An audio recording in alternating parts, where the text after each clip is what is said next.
Hi hello welcome to our channel. So ఈరోజు UGC net సంబంధించిన exam preparation strategy, అది ఏ విధంగా ప్రిపరేషన్ స్టార్ట్ చేయాలి, సో దాంట్లో ఉన్న టెక్నిక్స్ ఏంటిదనే అంశం పైన క్లాస్ అనమాట. చాలామంది అభ్యర్థులు దీనిపైన ఎగ్జామ్ ఎలా ప్రిపరేషన్ చేయాలనే అంశం పైన డిస్కషన్ చేయడం జరిగింది అండ్ రిక్వెస్ట్ చేయడం జరిగింది. సో నాకు కూడా నెంబర్ ఆఫ్ టైమ్స్ కాల్స్ వచ్చినాయి, తర్వాత మెసేజెస్ రావడము. సో దీని రిక్వెస్ట్గా తీసుకొని మరి నాకు బిజీ షెడ్యూల్ ఉన్నా కానీ దట్ అట్లీస్ట్ మీకు ఒక స్ట్రాటజీ అన్న మీకు ఇవ్వాలనే ఆలోచనతో ఒక గ్రూప్ ఫామ్ చేయడం జరిగింది.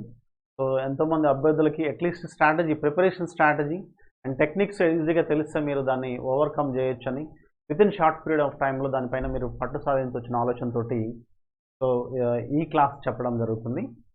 సో మనకి UGC net university Grants commission national eligibility test. So ఈ ఎగ్జామ్ని కండక్ట్ చేసేదాన్ని ఎవరంటే NTA, national testing agency. So ఇది దేని అండర్లో పనిచేస్తుందంటే హైయర్ ఎడ్యుకేషన్లో భాగంగా పనిచేస్తుంది. హైయర్ ఎడ్యుకేషన్ డిపార్ట్మెంట్ ఏదైతే ఉందో ఈ హైయర్ ఎడ్యుకేషన్ దేంట్లో భాగంగా ఉంటుందంటే మినిస్ట్రీ ఆఫ్ ఎడ్యుకేషన్లో భాగంగా ఉంటుందనే విషయం గుర్తుపెట్టుకోవాలి. తర్వాత ఎన్టీఏ అనేది మనకి ఎన్టీఏలో మనకి we have a number of exams అనమాట. నెట్ ఎగ్జామ్, తర్వాత నీట్ ఎగ్జామ్, ఓకే, దెన్ తర్వాత జేఈఈ మెయిన్స్, ఓకే, తర్వాత ఆల్ టెక్నికల్ అండర్ గ్రాడ్యుయేషన్ సంబంధించిన ఎగ్జామ్స్ ఏవైతే all India university under graduation entrance exams అన్నమాట, ఎంట్రన్స్ ఎగ్జామ్. ఓకే, సో ఇవి ఈ exams అన్నిటినీ ఎన్టీఏ కండక్ట్ చేస్తుంది. ఇది ఎన్టీఏ ఎప్పుడు ఫామ్ అయిందంటే 2017లో ఫామ్ అయింది. సో అప్పటి నుంచి మనకి నెట్ ఎగ్జామ్ని ఆన్లైన్లో ఎగ్జామ్ రాస్తున్నాం. అంతకుముందు మనకి ఆఫ్లైన్ ఉండేది. ఇక్కడ ఆన్లైన్కి దెన్ ఆఫ్లైన్కి ఉన్న డిఫరెన్స్ ఏందో నేను చెప్తాను మీకు. సో 2017లో ఫామ్ చేయడం జరిగింది ఒక క్యాబినెట్ కౌన్సిల్ ద్వారా, ఒక అడ్వైజరీ బాడీ. ఇది ఒక advisory body. It is not a statuary, it's not any act of parliament. So ఒక కాన్స్టిట్యూషన్ బాడీ కాదు, లేదా స్టాచ్యురీ బాడీ కాదు. కాన్స్టిట్యూషన్ అంటే రాజ్యాంగంలో, భారత రాజ్యాంగంలో ఉన్న ఆధారంగా ఏర్పరిచింది కాదు. అండ్ తర్వాత స్టాచ్యురీ అంటే అది పార్లమెంట్లో చట్టం చేసిన ఆధారంగా కూడా ఏర్పడింది కాదనే అంశం ఉంది. ఎందుకు చెప్తున్నానంటే ఇవన్నీ కూడా ఎగ్జామ్లో మనకి ఈ సిలబస్లో ఉన్నది, ఇవంతా ఎడ్యుకేషన్ డిపార్ట్మెంట్ గురించి మనకు ఉంది కాబట్టి మీకు ఎక్స్ప్లెయిన్ చేస్తున్నా. This is the history of NTA, basic information అనమాట. ఇది ఉండాలి మనకి, ఇదంతా చెప్తాను మీకు. ఏంది తర్వాత ఏందని ఎందుకు చెప్తానది నెక్స్ట్ పాయింట్ ఆఫ్ వ్యూలో మీకు అర్థమవుతుంది. సో ఇక్కడ యూజీసీ నెట్ అనేది యూజీసీ యూనివర్సిటీ గ్రాంట్స్ కమిషన్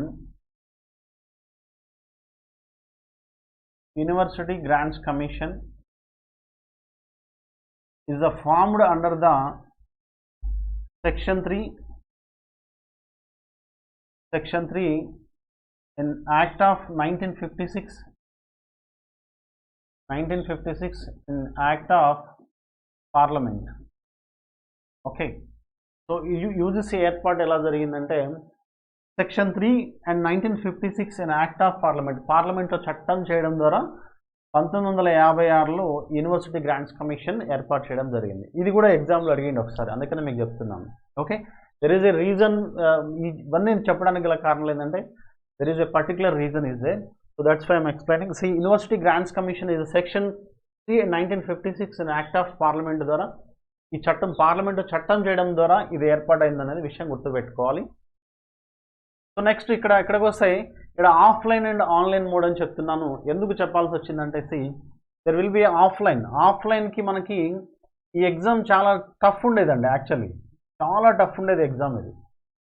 ఓకేనా, when it convert in to the online ఎగ్జామ్కి వచ్చినప్పుడు 2017 నుంచి ఆన్లైన్కి వచ్చినప్పుడు ఈ ఎగ్జామ్ ప్యాటర్న్ అనేది ఎగ్జామ్ ప్యాటర్న్లో కొన్ని చేంజెస్ వచ్చినాయి. ఎందుకంటే కొంచెం ప్యాటర్న్ అనేది కొద్దిగా ఈజీ అవ్వడం జరిగిందనమాట. ఇంతకు ముందులా లేదు. ఆఫ్లైన్లో ఉన్నప్పుడు అక్కడ ఇమేజెస్ మనకు అడగపోయేది, పెయింటింగ్ ఇమేజెస్ అడగపోయేది. తర్వాత మనకి ఆఫ్లైన్ మెథడ్ మోడ్ కాబట్టి ఆఫ్లైన్ మోడ్లో ఏమవుతుందంటే మనకి పేపర్ యొక్క లెంతీ క్వశ్చన్స్ అనేది ఎక్కువగా పెరగడానికి అవకాశం ఉంది. ఓకేనా?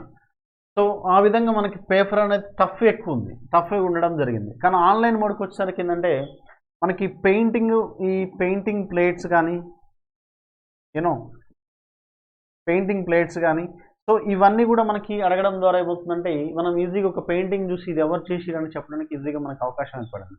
సో ఈ పాయింట్ ఆఫ్ నుంచి మనకి నెంబర్ ఆఫ్ క్వశ్చన్స్ ఎక్కువ వస్తున్నాయి. మనకి ఒక పెయింటింగ్ చూపించి ఇది ఏంటిదనే అంశం పైన ఎక్కువగా మనకు క్వశ్చన్స్ వస్తున్నాయి. సో ఈ యూజీసీ నెట్ ఎగ్జామ్ అనేది నాట్ ఓన్లీ ఒక విజువల్ ఆర్ట్స్ సంబంధించిందండి. పేపర్ 1 అనేది all the subjects is the equal preparation strategy అనే విషయం గుర్తుపెట్టుకోవాలి. ఇప్పుడు నేను ఎక్స్ప్లెయిన్ చేసే ఈ పేపర్ 1 ఏదైతే ఉందో paper 1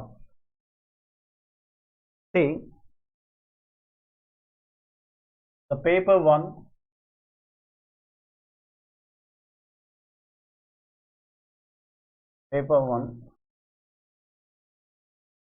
UGC NET. Okay, so paper 1 preparation strategy అనేది all the subjects కి సేమ్ ప్రిపరేషన్ స్ట్రాటజీ అనమాట. There is no any differentiation. గుర్తుపెట్టుకోవాలి. మనం పేపర్ 2 అనేది మనం తర్వాత క్లాస్లో మీకు ఎక్స్ప్లెయిన్ చేస్తాను. సో ఇక్కడ దీంట్లో ఉన్న అంశం ఏంటంటే మనకి సో ఈ విధంగా మనకి ఈ విజువల్ ఆర్ట్స్లో ఉన్న మనకి పెయింటింగ్ ప్లేట్స్ ఎక్కువగా రావడం జరిగింది. సో ఈ పెయింటింగ్ ప్లేట్స్ రావడం వల్ల మనకి ఆల్మోస్ట్ ఒక 10 క్వశ్చన్స్ మోస్ట్లీ మనము ఈజీగా రికగ్నైజ్ చేయడానికి అవకాశం ఉంటుంది. 10 మార్క్స్ అంటే it's not a simple thing అనే అంశం మీరు కూడా గుర్తుపెట్టుకోవాలి. సో ఇక్కడికి వచ్చేసరికి పేపర్ 1లో అసలు ఈ యూజీసీ నెట్ అనే ఎగ్జామ్ అనేది ఒక కాంపిటేటివ్ ఎగ్జామ్ అనే అంటాను నేను. ఇది ఒక 100% కాంపిటేటివ్ ఎగ్జామ్. సో మోస్ట్లీ అందరికీ తెలిసింది. సో ఎందుకనంటే ఈ కాంపిటేటివ్ ఎగ్జామ్ ఎందుకు అంటానంటే ఇది నేషనల్ వైడ్ టెస్ట్ కాబట్టి థౌజండ్స్ ఆఫ్ మెంబర్స్ రాస్తారు కాబట్టి ఆల్మోస్ట్ సో దీని ప్రిపరేషన్ స్ట్రాటజీ కూడా మనకి పీజీలో మనకి బీఎఫ్ఏ చేస్తున్నప్పటి నుంచే దీనికి చాలామంది ప్రిపరేషన్ చేస్తుంటారు. మనకి యాక్చువల్లీ మన బ్యాడ్ లక్ ఏంటంటే మనకి అవేర్నెస్ లేకపోవడం వల్ల మనం ప్రిపరేషన్ చేయం. బట్ ఈ నార్త్లో వరకైతే వీళ్ళు బీఎఫ్ఏ ఫస్ట్ ఇయర్లో ఉన్నప్పుడే వీళ్ళు ప్రిపరేషన్ స్టార్ట్ చేస్తారు వాళ్ళు. ఓకేనా? వాళ్ళకి అంత అవేర్నెస్ ఉంటుంది ఈ కాంపిటేటివ్ ఎగ్జామ్స్ పైన.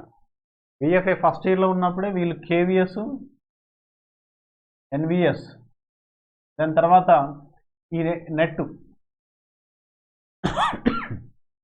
ఆ ఎగ్జామ్స్కి బీఎఫ్ఏ ఫస్ట్ ఇయర్ నుంచే వాళ్ళు ప్రీ ప్లాన్డ్గా వాళ్ళు ముందుకు వెళ్తుంటారు అనమాట. టైం ఉన్నప్పుడల్లా వాళ్ళ మీద దాన్ని ఫోకస్ చేస్తుంటారు. దీనికి సంబంధించిన నార్త్లో కూడా చాలా ఇన్స్టిట్యూషన్స్, కోచింగ్ ఇన్స్టిట్యూషన్స్ అని అవన్నీ చాలా ఉంటాయి అన్నమాట. సో దట్ ఈజ్ ఓకే, పక్కన పెడదాం అది. So competitive exam national wide కాబట్టి కొన్ని వేల మంది రాస్తారు కాబట్టి దాంట్లో మనం నెగ్గుకు రావాలంటే సో దానికి ఒక ప్రిపరేషన్ స్ట్రాటజీ ఉండాలి. So next one is the notes making ఉండాలి. ఇక్కడ చాలామంది అభ్యర్థులు మీరు ఏమైనా ఎగ్జామ్లో ప్రిపరేషన్ చేసుకున్న నోట్స్ ఏమైనా ఉంటే మీకు నాకు ఇవ్వండి అని అంటున్నారు. కానీ అది దానివల్ల మీకు ఎలాంటి ఉపయోగం ఉండదు. 99%, 100% మీకు ఎలా ఉపయోగపడదు అది. నేను ఇవ్వనికి రీజన్ కూడా ఏంటంటే చిన్న చిన్న పేపర్లో రాయడం, చిన్న చిన్న ముక్కలలో రాయడం. సో అట్లా చూస్తే మనకు ఒక పెద్ద బండిలో ఒక బస్తాకు వస్తుంది అనమాట. సో అట్లాంటి ఆ బస్తాకు సంబంధించిన అంశాలు మీకు ఏ విధంగా ఇవ్వడం కూడా నాకు పాసిబుల్ కాదు. సో కాబట్టి ఇక్కడ అంశం ఏంటంటే నా నోట్స్ ప్రిపరేషన్ తీసుకుంటే నా మైండ్, నా విజువల్ పర్సెప్షన్ అండ్ నా విజువలైజేషన్, నేను ఎలా థింక్ చేసిన ఒక కాన్సెప్ట్ గురించి అనేది నాకు ఐడియా ఉంటుంది. బట్ ఆ నోట్స్ ప్రిపరేషన్ మీ అంతకు మీరు కాన్సెప్ట్ బిల్డ్ చేసుకుంటే మీకు ఎగ్జామ్ని ఈజీగా ఆవలీలుగా ఓవర్కమ్ చేయొచ్చు అన్నమాట. రైట్? ఏదైనా ఒక కాన్సెప్ట్ని నేను చదివేటప్పుడు ఆ కాన్సెప్ట్ని నేను ఒక ఫ్రేమ్ చేసుకుంటాను. నేను ఒక ఫ్రేమ్ చేసుకొని దాన్ని ఒక ఐడియా, ఒక కాన్సెప్ట్లో ఒక స్ట్రక్చర్ని, ఒక ఫార్మేషన్, ఒక ట్రీ ఫామ్ తీసుకుంటాను. ఒక ట్రీ ఫామ్ చేసుకుంటా లేదా ఒక విజువలైజేషన్ పర్సెప్షన్లో దానికి ఒక విజువలైజేషన్ చేసుకొని ఆ స్ట్రక్చర్ని ఆధారంగా నేను నోట్స్ ప్రిపరేషన్ చేసుకుంటాను. మీకు ఇచ్చిన మీకు అర్థం కాదు అది. That's what. అందుకనే నేను ఈ ఎగ్జామ్ పైన నాకు పట్టుంది కాబట్టి నేను దాన్ని మీకు ఇవ్వలేకపోయాను. సో దాని గురించి మీరు డోంట్ వరీ అబౌట్ ఇట్. ఇక్కడ నెట్ ఎగ్జామ్ నేను నా బేసిక్ గురించి చెప్పాలంటే 2012లో క్వాలిఫైడ్ అయిన. బీఎఫ్ఏ గురించి, బీఎఫ్ఏ నాది 2003 అండి.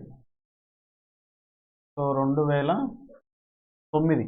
ఎందుకంటే 1 ఇయర్ అంటే ఇక్కడ నేను 1 ఇయర్ డిస్కంటిన్యూ చేసిన first year, BFA first year. తర్వాత MFA is 2009 to 2011 passed out అనమాట. సో తర్వాత నెక్స్ట్ సైబర్ టవర్స్లో నెక్స్ట్ ఒక 3-4 years as a graphic designer, and తర్వాత స్టోరీ బోర్డ్ ఆర్టిస్ట్, తర్వాత ఇట్లా ఫ్రీలాన్స్ వర్కర్ ఇది చేస్తూనే మళ్ళీ ఫ్రీలాన్స్ ఆర్టిస్ట్గా కూడా వర్క్ చేయడం జరిగింది. దాని తర్వాత 2012లో నేను నెట్ క్వాలిఫైడ్ అయినా. సో ఇది క్వాలిఫైడ్ అవ్వడంతో ఆటోమేటిక్గా టీచింగ్లోకి రావడం జరిగింది, టీచింగ్ ఫీల్డ్లోకి ఎంటర్ అయినా. సో ఇక్కడ నుంచి టీచింగ్లో ఫీల్డ్లోకి ఎంటర్ అయ్యి 2013లో గ్లెండెల్ ఇంటర్నేషనల్ స్కూల్లో ఆల్మోస్ట్ 2014 నుంచి 2018 వరకు టీచ్ చేయడం జరిగింది. సో ఇక్కడ నుంచి మళ్ళీ మనకి ఈ గురుకులాల్లో నాది స్టేట్ 5th ర్యాంక్ ఏమో ఉంది, 5th ర్యాంక్ 4th ర్యాంక్ ఉంది. సో ఈ విధంగా అప్పుడు ఈ గురుకులాల టీచర్లు ఎవరైతే ఉన్నారో, గురుకుల ఎగ్జామ్కి ఈ చదివే వాళ్ళు ఎవరైతే ఉన్నారో, ప్రిపరేషన్ గురుకుల టీచర్ అయితే ఎవరైతే టీచర్కి ప్రిపరేషన్ చేసే వాళ్ళకి క్లాసెస్ చెప్తూనే నేను ప్రిపేర్ అవ్వడం జరిగింది. వాళ్ళతో పాటు వాళ్ళకి చాలామంది స్టూడెంట్స్ ఇప్పుడు ఎవరైతే టీచ్ చేస్తున్నారో గురుకులాలలో మోస్ట్ ఆఫ్ ది టీచర్స్ చాలామంది నాకు తెలిసిన నా స్టూడెంట్స్ ఉన్నారని చెప్పుకోవడంలో ఐఎమ్ వెరీ హ్యాపీ. బికాజ్ ఎందుకంటే ఆల్ ద సొసైటీస్ ఏవైతే ఉన్నాయో ఆల్ ద సొసైటీస్ ఇప్పటికి నాకు కలుస్తుంటారు. సో ఇది చెప్పుకోవాల్సిన అవసరం ఉంది. ఎందుకంటే నా బ్యాక్గ్రౌండ్, నా గురించి నేను చెప్పుకోవడంలో ఎలాంటి ఇదేం లేదు. సో దట్స్ వన్స్ నా గురించి ఎక్స్ప్లెయిన్ చేశాను కాబట్టి. సో ఇది నాకు బ్యాక్గ్రౌండ్ సంబంధించింది. Then I worked in film industry also as a poster title డిజైనర్గా వర్క్ చేసిన. విలేజ్లో వినాయకుడు అని, జోష్ అని చిన్న మూవీస్కి అప్పుడెప్పుడు పనిచేసిన. తర్వాత మళ్ళీ అక్కడ వర్కౌట్ కావడం చేత మళ్ళీ వెనక్కి రావడం జరిగింది. So anyway I'm very interesting in teaching అనమాట, very passion about teaching. So that's why ఈ ఫీల్డ్ నేను ఎంచుకోవడం జరిగింది. ఇక్కడికి వచ్చినాక మళ్ళీ ఈ గురుకులలో పడ్డాక టీచింగ్ అంటేనే ఇక్కడ మళ్ళీ యూటర్న్ తీసుకోవడం జరిగింది. ఓకే సార్, తర్వాత దీని గురించి తర్వాత మనం మాట్లాడదాం. We come to the point. So ఇక్కడ మనకి వచ్చేసరికి నెట్ ఎగ్జామ్ నేను ఆల్మోస్ట్ ఇక్కడ నెట్ ఎగ్జామ్ మనకి 2012లో క్వాలిఫైడ్ అయినాక దెన్ ఐ ట్రైడ్ జేఆర్ఎఫ్ కొట్టాలి ఖచ్చితంగా. ఈ స్కాలర్షిప్ ఆధారంగా పిహెచ్డిలో సీట్ సంపాదించాలని దీని ఆధారంగా ఒక 1 ఇయర్ పక్కా ప్లాన్ చేసుకొని చదువుకున్నా. అంటే 1 ఇయర్ కంటిన్యూషన్ కాదు, ఒక 6 months అట్లా కొంచెం దాని మీద స్ట్రాటజిక్గా కూర్చొని చదివినా. బట్ తర్వాత ఇది 0.5%, తర్వాత ఒకసారి 1%. సో ఇట్లా మిస్ అయిందనమాట. ఓకేనా? సో ఇట్లా మిస్ అవుతూ వస్తుంది. ఆల్మోస్ట్ నెట్ ఎగ్జామ్ ఆల్మోస్ట్ 2012 నుంచి 2019 వరకు, 2020 అండి, 2020 వరకు, 21 వరకు అండి, 21 వరకు ఆల్మోస్ట్ ఒక 5 times ఏమో క్వాలిఫైడ్ అయినా. రాసినప్పుడల్లా క్వాలిఫైడ్ అవుతూనే ఉన్నా. But I didn't take the certificate. ఈ సర్టిఫికేట్ తీసుకోలేదు. బట్ ఇప్పుడే నేను సెర్చ్ చేసినా కానీ హాల్ టికెట్ నెంబర్స్ ఉన్నాయి కాబట్టి ఆ హాల్ టికెట్ నెంబర్స్ సెర్చ్ చేస్తే రావచ్చు. 5 times వరకు క్వాలిఫైడ్ అవుతూనే ఉన్నాను. So that is the happiest thing. అంటే నా కంటెంట్ అనేది అట్లా స్టాటిక్గా అట్లా ఉంచుకున్నాను అనమాట. నా సో ఇక్కడికి వచ్చేసరికి మనకి ద పాయింట్ ఈజ్, అసలు ఒక కాంపిటేటివ్ ఎగ్జామ్కి ఉండే ప్రిపరేషన్ ఏంటంటే, కాంపిటేటివ్ ఎగ్జామ్కి ఉండాల్సిన స్ట్రాటజీ ఏంటంటే, ఫస్ట్ కంటిన్యూషన్ ప్రిపరేషన్ ఉండాలి మనకి. కంటిన్యూషన్ ప్రిపరేషన్ ఉండాలి అంటే డిస్ట్రాక్ట్ అవ్వకూడదు. మనం ఒక 10 డేస్ చదివినాక మళ్ళీ ఒక 1 వీక్ గ్యాప్ ఇవ్వడం, లేకపోతే ఒక 15 డేస్ చదివినాక మళ్ళీ ఒక 1 మంత్ గ్యాప్ ఇవ్వడం. సో ఈ విధంగా డిస్ట్రాక్ట్ ఉండడం వల్ల ఏమవుతుందంటే కాన్సెప్ట్ లింకప్ ఉంటుందన్నమాట. ఈ కాన్సెప్ట్ లింకప్ అనేది బ్రేక్ అవుతుంటుంది. సో అది బ్రేక్ అవ్వడం వల్ల ఏమవుతుందంటే మీకు సబ్జెక్ట్ పైన ఒక యూనిక్నెస్ అనేది ఏర్పడదు అది. సో ఆ బ్రేక్స్ అనేవి ఉండడం వల్ల ఏమవుతుందంటే మీకు ఆటోమేటిక్గా ఒకదానికి ఉండే ఒక రిలేషన్షిప్ అనేది బ్రేక్ అవుతూ వస్తుంటుంది అనమాట. ఆ బ్రేకప్స్ వల్ల దానికి సంబంధించిన క్వశ్చన్ పడ్డప్పుడు ఖచ్చితంగా పోతుంది. సో ఇది మనం గుర్తుపెట్టుకోవాల్సిన అంశం. ఒక ఎనీ కాంపిటేటివ్ ఎగ్జామ్స్ అండి, ఒక కాంపిటేటివ్ ఎగ్జామ్స్ చేస్తున్నామంటే దానికి కనీసం మనం అట్లీస్ట్ మనం కొంత సమయం కేటాయించాలి ఒక రోజుకి. నెక్స్ట్ సో ఇక్కడికి వచ్చేసరికి నోట్స్ మేకింగ్ చేసుకోవాలని చెప్తున్నాను. ఓకేనా? నోట్స్ మేకింగ్ ఎందుకు చేసుకోవాలనుకుంటున్నానంటే ఒక కాన్సెప్ట్ గురించి నేను చదువుతాను. నేను చదివినప్పుడు నా అండర్స్టాండింగ్ పర్సెప్షన్ ఆధారంగా దానికి ఒక ఫ్రేమ్ చేసుకుంటాను. ఓకే, ఒక విజువలైజ్ చేసుకుంటాను. ఓకే, సో దాని ఆధారంగా మన ఎగ్జామ్ ప్రిపరేషన్ స్టైల్, మన క్వశ్చన్ ప్యాటర్న్ ఏ విధంగా ఉంటుంది, ఆ క్వశ్చన్ ప్యాటర్న్ ఆధారంగా నేను నోట్స్ మేకింగ్ చేసుకుంటాను. ఓకేనా? ఆ క్వశ్చన్ ఎలా అడుగుతున్నారు, ఈ కాన్సెప్ట్ ఎలా మనం బిల్డ్ చేసుకోవాలి, ఆ కాన్సెప్ట్ ఆధారంగా దాన్ని విజువలైజ్ చేసుకున్న ఆధారంగా నేను నోట్స్ మేకింగ్ చేసుకుంటాను. అందుకనే నేను రాసుకున్న నోట్స్ అనేది అది మీకు ఎట్టి పరిస్థితుల్లో మీకు ఉపయోగం ఉండదని చెప్పేసి నేను చాలామంది అడిగినా కానీ నేను అందుబాటులోకి తీసుకురాలేదు. కారణం ఏంటంటే బట్ ఫ్యూచర్లో యూజీసీ నెట్ పైన సమగ్రంగా ఒక బుక్ తీసుకురావడానికైతే ట్రై చేస్తాను 100%. సో ఇక్కడ నోట్స్ మేకింగ్ ఎవరి నోట్స్ మేకింగ్ వాళ్ళే చేసుకోవాలి. అవునా? ఎవరి నోట్స్ మేకింగ్ వాళ్ళే చేసుకున్నట్లయితే మీకు ఎగ్జామ్ పైన, మీరు సిలబస్ పైన, మీరు కంటెంట్ పైన మీరు పట్టు సాధిస్తారండి. This is 100%, no doubt at all. Okay, this is mandatory, right? దాని తర్వాత సిలబస్ అనాలిసిస్.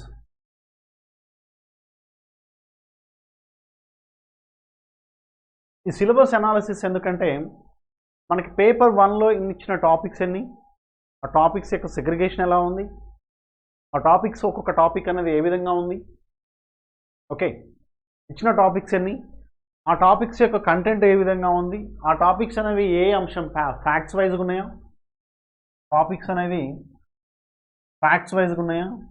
తర్వాత కాన్సెప్ట్ వైజ్గా ఉన్నాయా, ఓకే, తర్వాత స్టాటిక్ వైజ్గా ఉన్నాయా, ఓకే, తర్వాత కరెంట్ వైజ్గా ఉన్నాయా, ఓకే.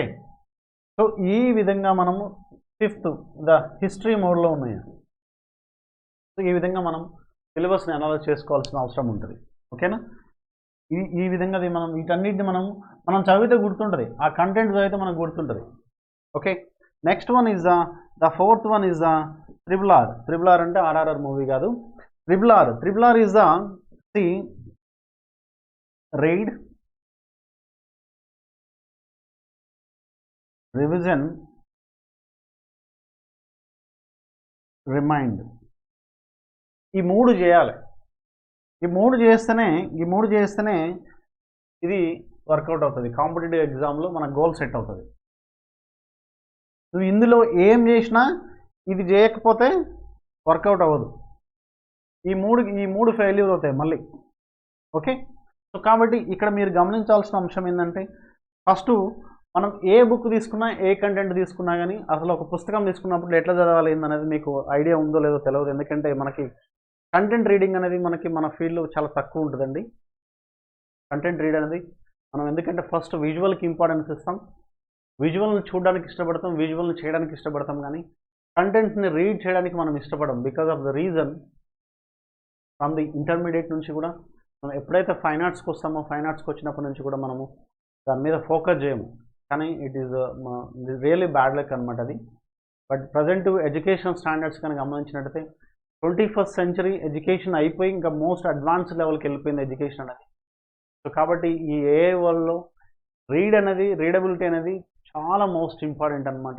ఆ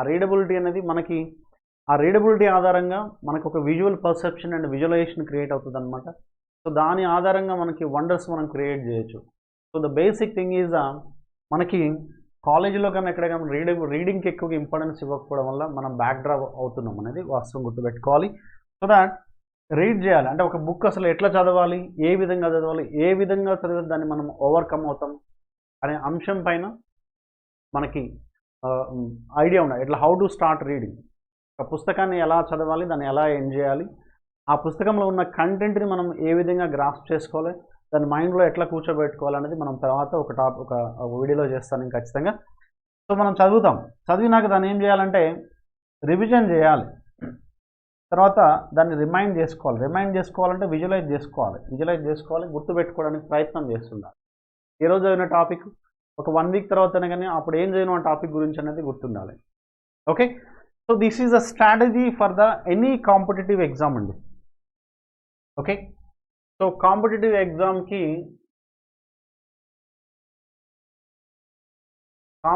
ఎగ్జామ్కి ఉండాల్సిన స్ట్రాటజీ అనమాట ఇది.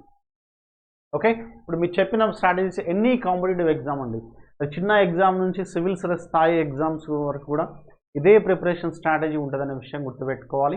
ఇంకా నెట్ లాంటి నేషనల్ స్థాయి ఎగ్జామ్ అండి ఇది. నెట్ ఎగ్జామ్ అనేది ఇది ఒక నేషనల్ స్థాయి ఎగ్జామ్, అర్థమైందా?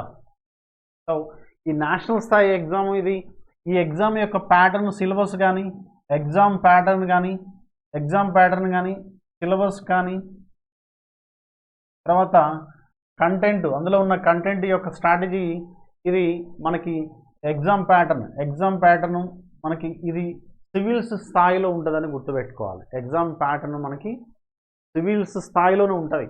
సివిల్స్ స్థాయి యొక్క ప్యాటర్న్, ఎగ్జామినేషన్ ప్యాటర్న్ ఏ విధంగా ఉంటుందో అదే స్ట్రాటజీలో ఉంటుంది మనకి. అది అందులో ఎలాంటి డిఫరెన్షియేషన్ ఉండదు. సార్ మీరు కావాలంటే చెక్ చేసుకోండి, సివిల్స్ పేపరు ఈ పేపర్ని దగ్గర పెట్టుకుని మీరు చూడండి, దాన్ని you will understand. Same preparation ఉంటుంది అన్నమాట, సేమ్ స్ట్రాటజీ ఉంటుంది.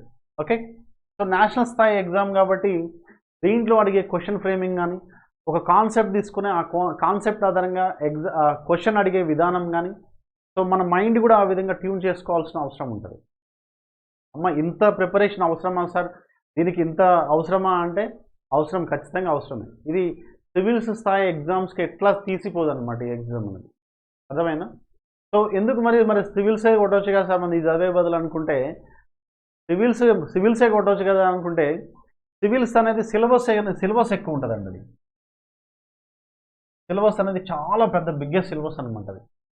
ఓకే, ఇక్కడ మనకి ఒక లిమిటెడ్ ఉంటుంది, అక్కడ ఒక 50 పేజీల సిలబస్ ఉంటాయి, 50 పేజెస్ సిలబస్ ఉంటే ఇక్కడ మనకి ఒక 20 పేజెస్ సిలబస్ ఉంటుంది.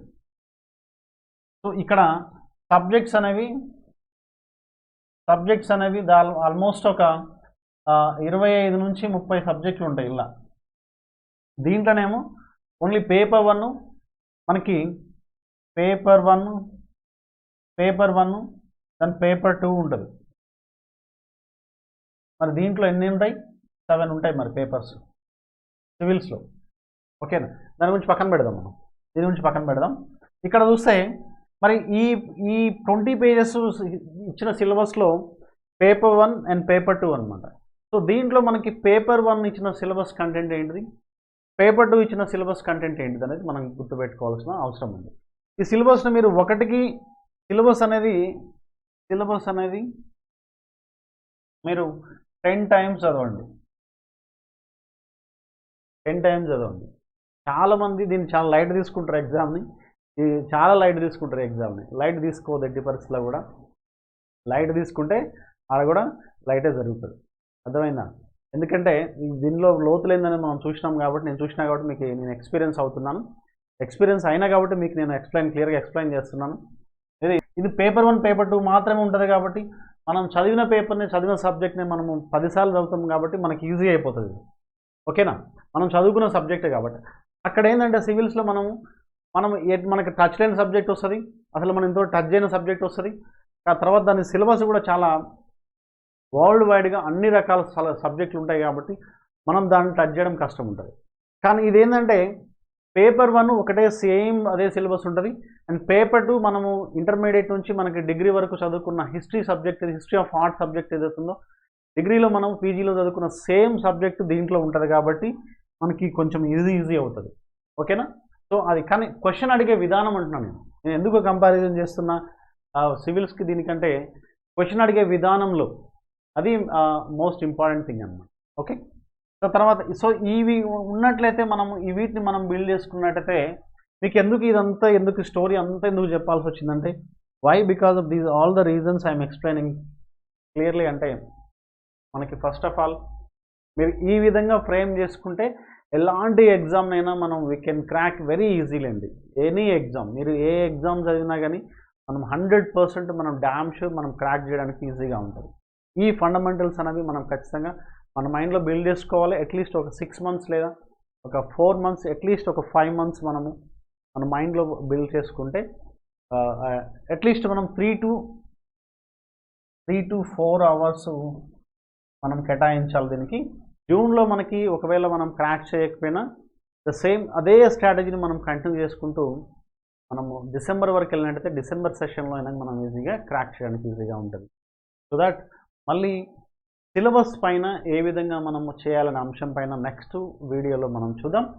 ఫస్ట్ పేపర్ సంబంధించిన సిలబస్ ఏదైతుందో ఆ సిలబస్ సంబంధించిన అంశం పైన మీకు కంప్లీట్ నేను ఒక్కొక్క సబ్జెక్ట్ గురించి నేను చెప్పలేను, ఒక్కొక్క టాపిక్ గురించి అంటే చెప్పొచ్చు, have a that much of content and but కానీ నాకున్న బిజీ షెడ్యూల్లో నేను వేరే ఇంపార్టెంట్ పని పెట్టుకోవడం వల్ల సో కేటాయించలేను. నెక్స్ట్ డిసెంబర్ తర్వాత సెషన్ తర్వాత దీనిపైన కంప్లీట్ ఒక బుక్, తర్వాత దీనిపైన క్లాసెస్ పాయింట్ క్లాసెస్, అసలు ప్రతి ఒక్క కాన్సెప్ట్ తీసుకున్నట్టయితే ఆ కాన్సెప్ట్లో ఏ విధంగా మనం ఓవర్కమ్ అవ్వాలనే అంశం పైన మీకు నేను కంప్లీట్ క్లాసెస్ తీసుకుంటాను 100%. బట్ ఈ టైం వరకు అయితే, ఈ సెషన్ వరకు అయితే మీకు ఓన్లీ ఒక simple preparation strategy paper 1 and paper 2ని ఎట్లా ఓవర్కమ్ అవ్వాలి ఆస్పిరెంట్స్ అనే అంశం పైన మీకు నేను ఒక వీడియోస్ అందిస్తాను. అప్పుడప్పుడు వాట్సాప్లో ఏదైతే గ్రూప్ క్రియేట్ చేసినామో ఆ గ్రూప్లో కూడా మీకు ఖచ్చితంగా మీకు కావాల్సిన ఇన్ఫర్మేషన్ అండ్ ప్లేట్స్ కానీ తర్వాత వాటికి సంబంధించిన నాకు టైం ఉన్నప్పుడల్లా మీకు అందివ్వడానికి ప్రయత్నం చేస్తాను. So thank you all and all the best.